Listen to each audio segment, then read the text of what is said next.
Good evening and welcome, everybody.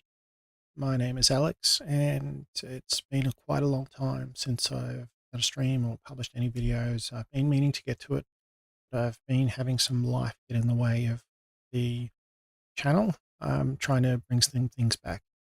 So I've decided to start with office hours. Now, office hours are pretty much um, ask any questions. I'm going to bring a stream up.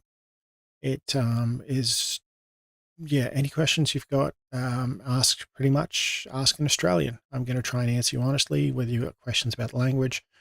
And rather than sit and wait for something to happen, I'm going to go through some things, and I've decided to bring some flashcards in. And if I want to do that at the beginning of every office hours I go to, and I want to try and do 2 a week or so, roughly this time of day, probably a bit earlier. And I will go through.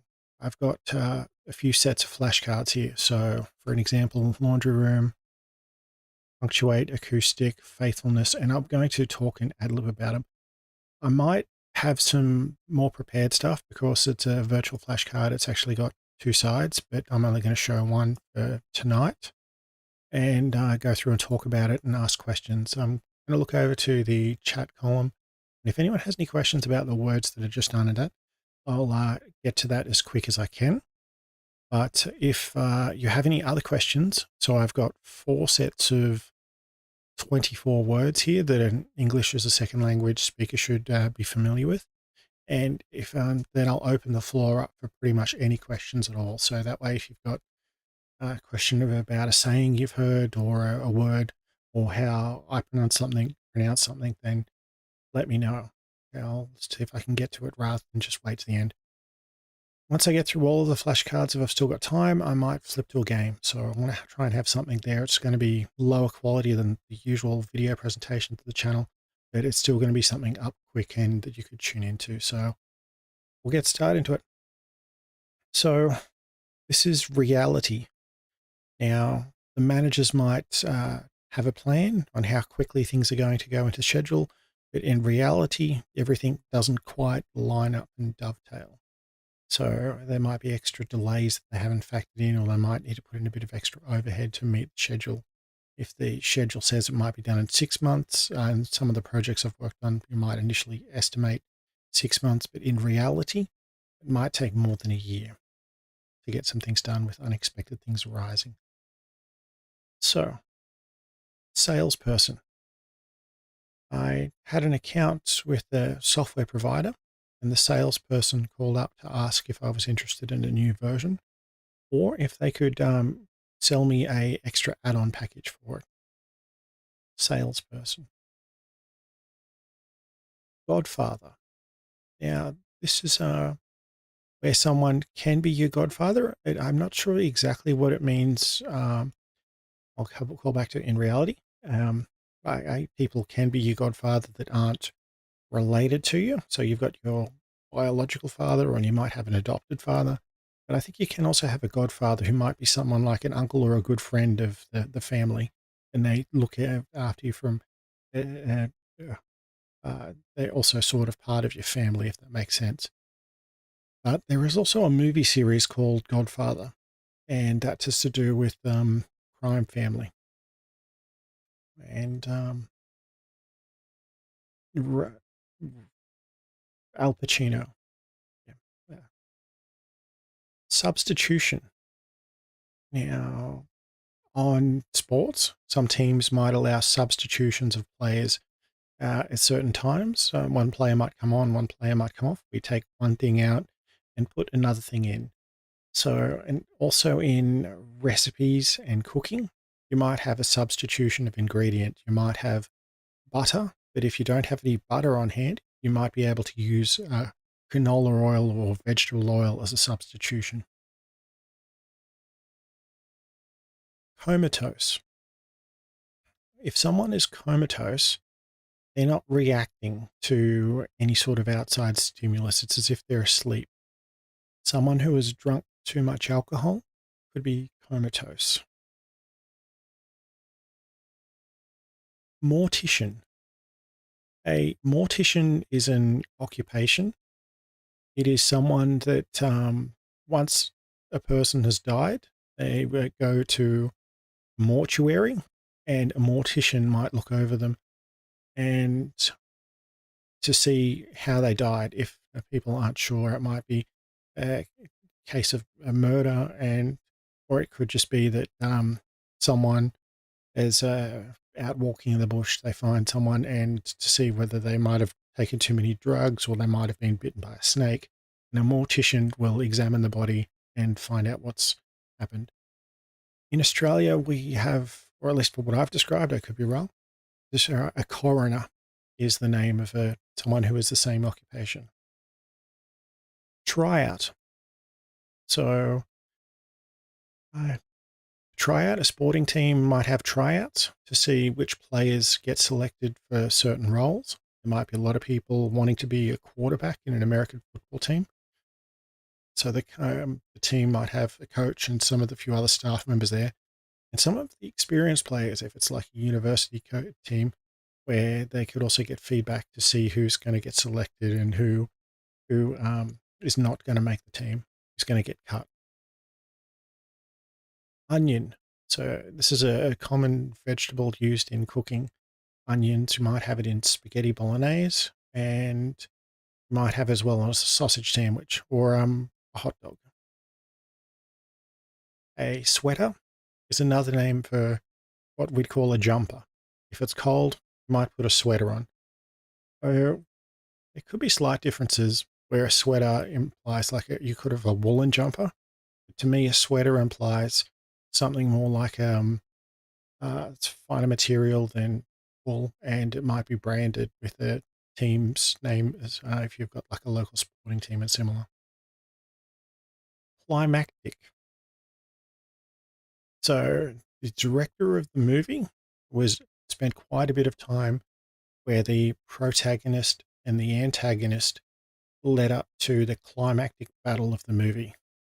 So there was quite a bit. So the climactic battle is you're getting near the end of the movie to the final showdown. It might be two groups of Wild West cowboys or cowgirls, and there might be a shootout in town, and then that's a bit of a climactic battle to the final showdown where the leaders of both gangs have a shootout in the middle of the street. Punctuate.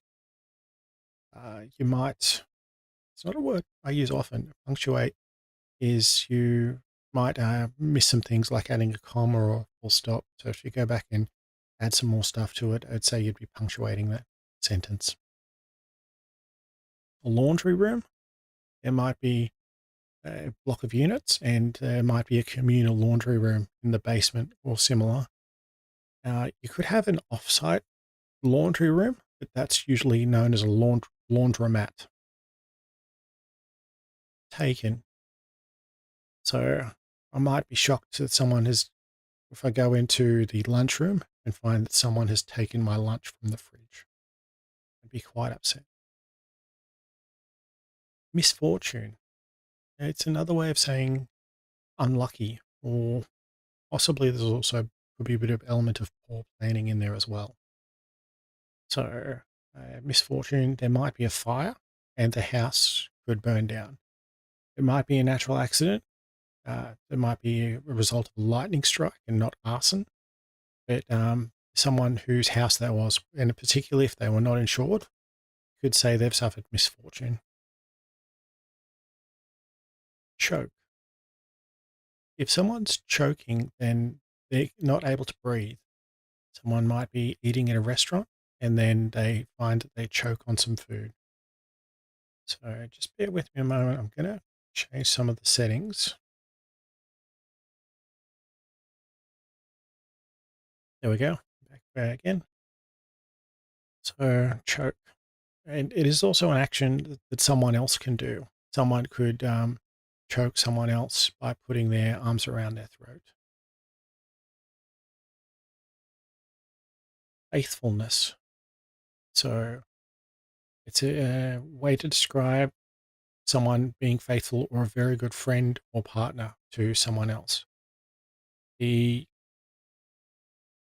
lady sent one of her friends that she has known for quite a long time to her fiance to test his faithfulness before looking to pursue the relationship. So they might have known he was going to be at a bar.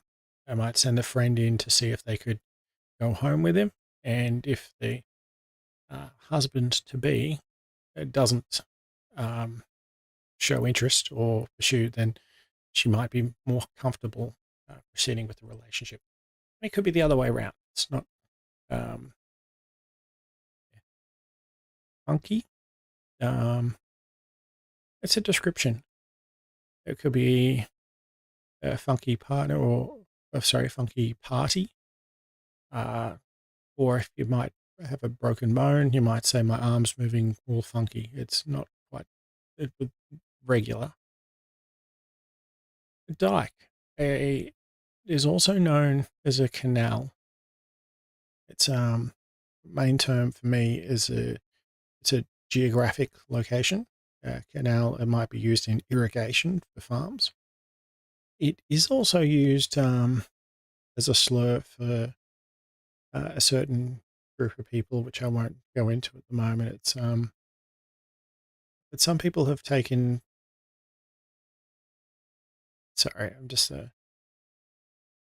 no, I'll mention it. A dyke has been used as a slur term for lesbians, and it seems to have mellowed out a bit. But I certainly wouldn't recommend describing someone who's identified as a lesbian as a dyke unless they've told you first. And some people are quite proud about it. With Mardi Gras is a gay and lesbian festival held in Sydney, and there's other ones held all over the world as well. At Sydney, the Dykes on Bikes is a notable group of people that participate in the parade. Lead or lead? This one is a bit ambiguous by itself. So, lead is a material. On the periodic table, it's called Pb, and it's a material that used to be in petrol, and they took it out because it was harmful. But also, lead is a separate word that could describe someone. You could have a difference between a leader and a manager, someone who just looks after things and sets schedules. But a leader is someone who steps forward and looks to do things themselves and make sure things get done. Lead by example. Origin describes where something has come from. The origin of this tin produce might be overseas, and people may not buy it based on that. So, yeah, and there is a major event that happens in Australia, particularly between New South Wales and Queensland. So, two states there where rugby league is pretty popular. They annually have an event called State of Origin, where Queensland and New South Wales will play each other midway through the rugby league season as a special one-off that draws a larger crowd of people that aren't normally interested in watching other normal teams play in the regular league. Dazzling. So I guess the first way I would describe it is a fireworks with dazzling, where it lights up the sky and everything's nice and bright. But you could also say that a performance or a presentation was dazzling, where there might be a series of slides and material presented pretty quickly, and the presenter's upbeat and energetic, and there's a lot of information going around, which is the opposite of boring or dull. Perspective. So that's something that, like, it might be a prospective business partner or a prospective client. They're not a client at the moment, but there's a good to reasonable chance that they'll be a client in the future. So I might call someone, a real estate agent might have a prospective client after their business was slow, and they go around and hand out flyers, and they might have had a 20-minute or 40-minute conversation with someone out front of the house and maybe even had a quick tour of it. So someone who's a prospective client. Sheriff. A sheriff is someone who is law. This is Usually, I'd say a Wild West. Sheriff is the law enforcement in town, but I believe sheriff still exists in modern day, and they're a bit separate for the police. I'm not exactly sure how or why. Acoustic, and that's to do with noise. I guess the best example is electric guitar and an acoustic guitar, where the electric guitar plug in and goes through speakers. The acoustic guitar is just by itself. It's a bit of wood with strings, and also you could have acoustics of a theatre where there might be echoes or there might be some sound deadened, and depends on how, say, the speakers were laid out and uh, their noise absorption. It could be so acoustic. And that's the end of the first presentation. So I'm just going to put up the intermission screen and I'll be back real soon. So I'll get rid of this presentation and bring up the second one through. So,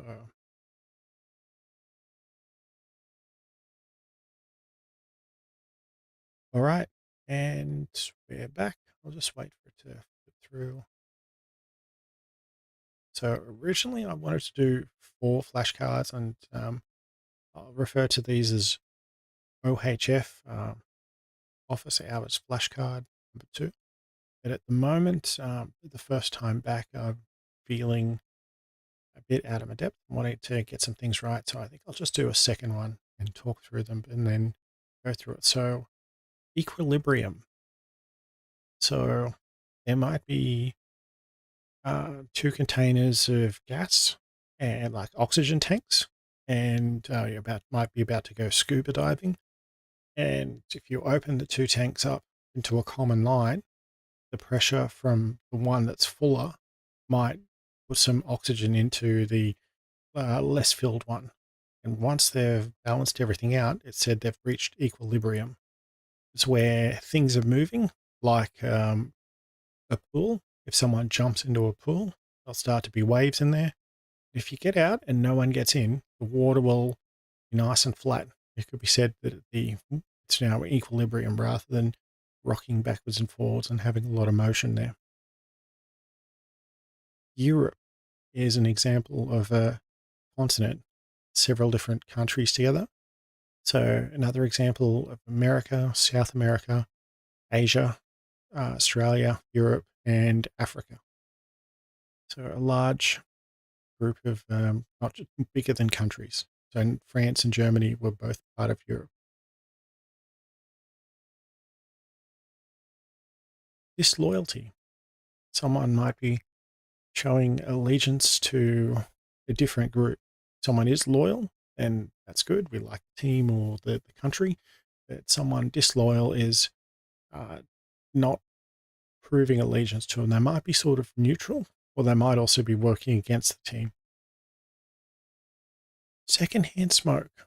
So with this one, if you go into, say, a supermarket and there's people outside smoking, so you're not smoking yourself, but when you walk through the area near the door, you might breathe in some of the air that's from the cigarettes, and then that's referred to as secondhand smoke. It's not something I'd recommend. Aptitude. It's a word to describe someone's ability to do a job. So some people might be really good at physical stuff and might be really good at sport, but there might also be other people that are good at other skills, like visualizing and tearing down an engine and figuring out what's wrong with it. Say it might be a spark plug that and the cylinders aren't firing right, and their ability to tear things down and reconstruct them and put them back together correctly. So someone might have a good aptitude for mechanical, but not one for sport, or vice versa. Dyed in the wool. And this is a saying, it doesn't literally mean dyed in the wool. But I could say that someone's a dyed in the wool sports fan of, say, North or East or West or whatever team. And that means they very much support them. It's a big part of their life. There's no other team they'd want to support. They're there through and through. They're there every week. And, some people might be an opposite, could be like a fair weathered friend of someone. They're there when it's nice and sunny and the team might be on a winning streak. But if things are looking bad, they're not seen around. Whereas other people, dyed in the wool supporter would be there when it's 14 degrees and rainy and it's really not, you might want to stay at home. No, they're there supporting their team. Or dishonesty is the opposite, well, of honesty. So someone might be stealing, they might be lying, and some workplaces or friends might not tolerate that at all. So it might be a company policy that if you steal, that's it. You're going to be sacked. First offense, doesn't matter. Some people might need to, say, trust everyone that's they're around. And so I'll think of two examples of this. First one is a rubber band, but the second or more common one, if you just said band, would be a group of musicians. And it might be a favorite band of rock, or someone else's favorite band might be classical. And a group of people that plays music artistically. So you might be uh, dull, boring, and efficient, but if someone might draw something artistically, they might add a little bit of flair to it and a little bit of personalization and make it look good. So it might be someone who, if you drew a drawing of a person standing outside of a house, if they did it artistically, it's something you might want to say, I'll hang it up on a wall. Whereas with my drawing skill, if I drew something like a person standing outside of a house, it'd be stick figures and you wouldn't want to, yeah. A desktop computer. So this is compared to a laptop and also I'd say a server, a rack mounted server, or even a supercomputer. So a desktop computer is quite literally something that'll sit on your desk. You can move it from place to place. It won't be easy. You wouldn't want to take it to work with you every single day. Commonly, that's more of a laptop. And they've usually got more computing power, more RAM, and bigger processor, or at least they don't have to be energy efficient and compact like a laptop. Hockey.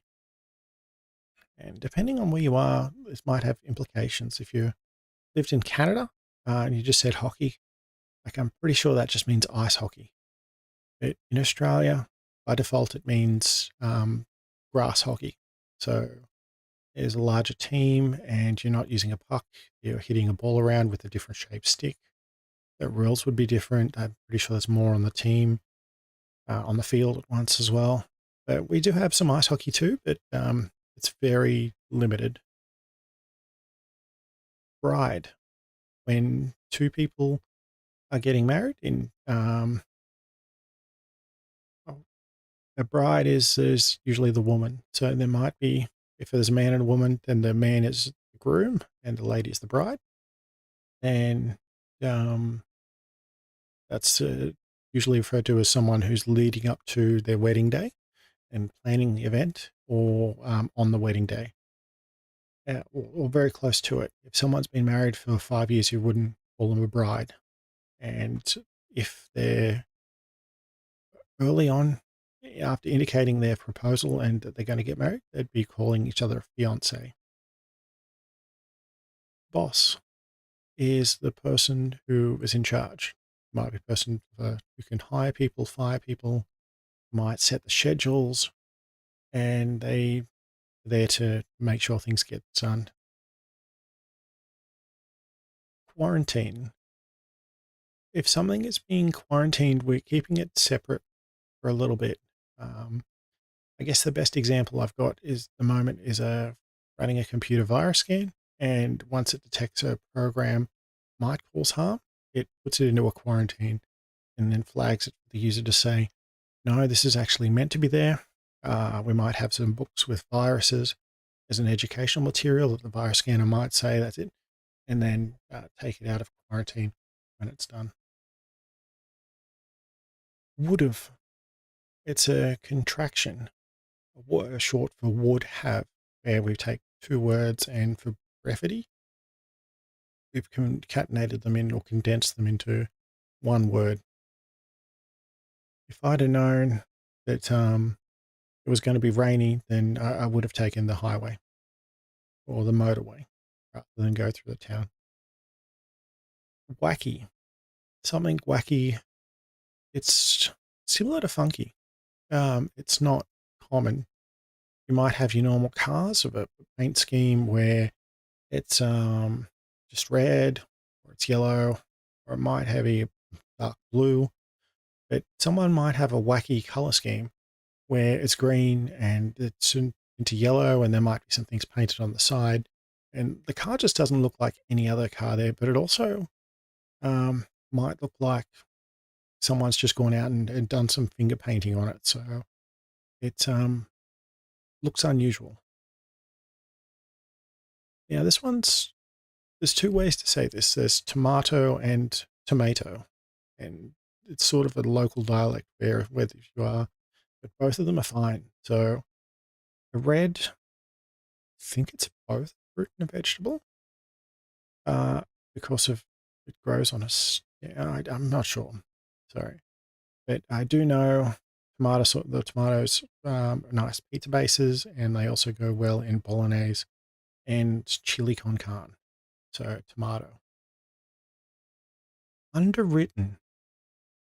This is a financial term, and so you might be floating a company. It's about to be listed for the first day on its stock exchange, and one of the big banks might underwrite. So there might be 100 million shares issued, and 200 million might be kept by the original owners. Some might be for sale for the general public, and the rest of them might be underwritten by a bank, where the bank, as taking ownership of them, will purchase them and is guaranteeing to buy them in case nobody else does. There's not enough interest from the public, then the bank will buy them and take ownership of them and a set price, and they might then, well, sell them at a profit or hold on to them. Or also for insurance with underwritten. So insurance policy might be underwritten by a large insurer, but it might be someone just of opening up a company that can get a commission on its sale. Transparency. So this is to describe whether something could be invisible or barely visible, and whether it's opaque. So if it was invisible, we could look into how things are done. And if it was opaque, we couldn't see behind it. So if you go to the Canberra Mint, you can go up to the top. There's a viewing platform where you can see the machine make coins, and you can see how some of the process of how the coins are made. So there's a bit of transparency there as well. Also, if you go to Parliament, you could watch the politicians debating and voting on legislation, so you can see what's going on there. And we could see how people have decided to vote which way. And there's something Hansard, which keeps a record of how everyone spoke. But there might also be some less transparent ways where the people might be discussion behind by a certain party, or I'm not going to suggest anyone. It could be done by all of them, and they might then vote as a block without giving a reason to why they do this, and just act not without transparency. Diocese.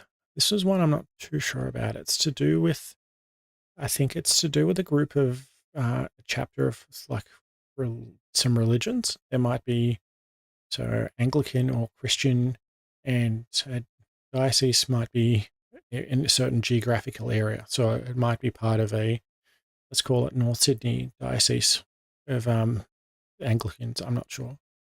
It's to me a group of like people in a religion. So it's not, well, I would say it's not like different groups of people of varying beliefs like Protestants and Catholics. It's sort of a different chapter. Hospitable. It can be used to describe geography, and it can also be used to describe uh, hospitality. So, no, I'll just say it's used to describe geography. So there might be an island where there's a lot of trees. There might be a lagoon in the middle with some fresh water, but there might also be another island where it's just sand. And the first one could be hospitable. If you go fishing, you could then eat the fish and then drink the water. Where the other one, where if it's just sand, like it's not hospitable, you can't live there. Oratory. And I think there's two meanings for this one. I think it's a place. I'm not too sure exactly where that is, sorry, but someone's oratory ability is their ability to speak, their ability to sway and convince people. So someone might make a really good speech. So two that come to mind are uh, John F. Kennedy in America, and he was at Rice Stadium, and he made the speech, "We choose to go to the moon." And he outlined America's challenge in getting to the moon, and you could say winning the space race.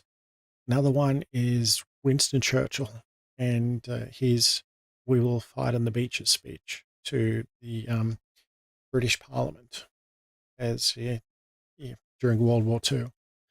And they were both able to make good speeches, whereas if someone who wasn't able to, and I'm feeling like that now, but then, yeah, oratory. Tenderize. So to make something more tender, but usually in cooking, you might tenderize some meat before cooking it. So I believe hit it with a hammer, and you might also marinate it or add some oil. I'm not exactly sure the best way to do it, but tenderizing, we're changing something we're looking to eat and make it more tender, nicer to eat. Droppings. So, so the best way to describe this would be uh, poo, pretty much. Um, you might walk past a light post, and under the light post, because the arm has gone out for a while, it's been a nice spot for birds to land at, away from predators. There might be a whole bunch of droppings underneath it. If you just look at the concrete, you might see a whole bunch of bird crap congregating along the area. But you could also say there might be, say, a golf course with a kangaroo and some native kangaroos nearby, and they just go out and pick up some kangaroo droppings around the green or similar. And that's the end of this second group of 24 words. If you do have any questions about anything else that I haven't covered or anything I have covered, leave a comment, and I'll look to in the next office hours to address them and respond in the comments and address them in office hours. But what I'm looking to do is to have some live streams where people can drop in and ask questions and get an answer relatively quickly. And I just got to say, apologize again. I've been meaning to put more to it, but I've just had some life events get in the way. And I'll see about doing some more soon. So thanks for tuning in.